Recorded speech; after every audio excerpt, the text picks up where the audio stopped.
Welcome back to A+ Economics, your guide to an A+ in your economics course. In today's video, we'll dive deep into descriptive statistics, a fundamental concept that allows us to uncover meaningful insights from data. Whether you're a student, researcher, or simply curious about statistics, this video will provide you with a solid foundation. So let's get started. We will explore the following key subtopics. 1. Representations of data, and 2. Construction of grouped frequency distribution. Data can be organized in one of two forms, tabular form or graphical form. Data in tabular form can be an ungrouped frequency distribution, a grouped frequency distribution, a relative frequency distribution, or a cumulative frequency distribution. On the other hand, data in graphical form can be represented using bar charts and pie charts. This is for qualitative data, or histograms, polygons, and ogives for quantitative data. Now, you may ask, what is a frequency distribution table? Well, I am glad that you asked. A frequency distribution table is comprised of a list of possible, ordered, quantities or categories of a variable and their respective frequencies displayed in a table. Frequency distribution tables can be further classified into ungrouped frequency distribution and grouped frequency distribution. Ungrouped frequency distribution is a list of values of a variable matched with their frequencies, while a grouped frequency distribution is a list of categories of a variable matched with their frequencies. The type of frequency distribution that is chosen depends on the size of the dataset. When dealing with large datasets, a grouped frequency distribution is preferred.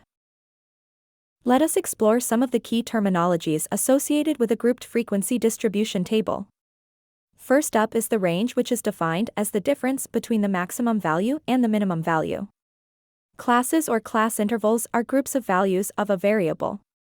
Next up we have class limits, which are the lower and upper values of a particular class. Then we have class boundaries, which are the smallest or largest theoretical values of a class. That means for each class we have an upper class boundary and a lower class boundary. The upper class boundary is calculated by adding 0.5 to the upper class limit, while the lower class boundary is calculated by subtracting 0.5 from the lower class limit. The class width is equal to the upper class boundary for one class minus the lower class boundary of the next class. Finally, the class midpoint is equal to the sum of the upper class boundary and the lower class boundary divided by 2. We will now look at an example. Let us consider that we have data on the ages of 30 billionaires in Kenya. Using this data, we want to A. Construct a grouped frequency distribution and B. Calculate class boundaries and midpoints. Let's begin by taking a closer look at the data. We first notice that the maximum value in the dataset is 49 while the minimum value is 24. This gives us an idea of what our class limits should look like. We will let our first class have a minimum value of 16 and a maximum value of 20. All subsequent classes will follow the same trend, meaning our second class will be 21 to 25 and our third class will be 26, 30, etc.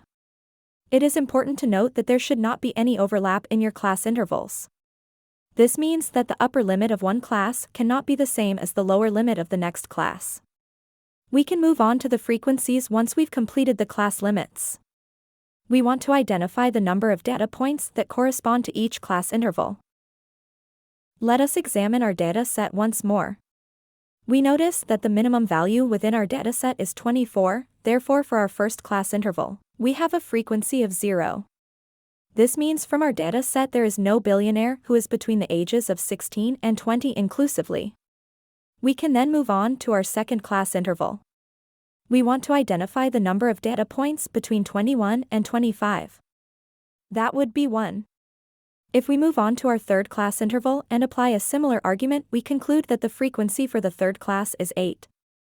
We continue this process until all the classes are accounted for. Note that the sum of the frequencies adds up to 30, which is the number of data points in our dataset. Lastly, we can compute the class boundaries and midpoints. Recall that the lower class boundary is equal to the lower class limit minus 0.5, while the upper class boundary equals the upper class limit plus 0.5. When we apply this to our first class, we get that the class boundary is 15.5 to 20.5. We can also calculate the other class boundaries in a similar manner.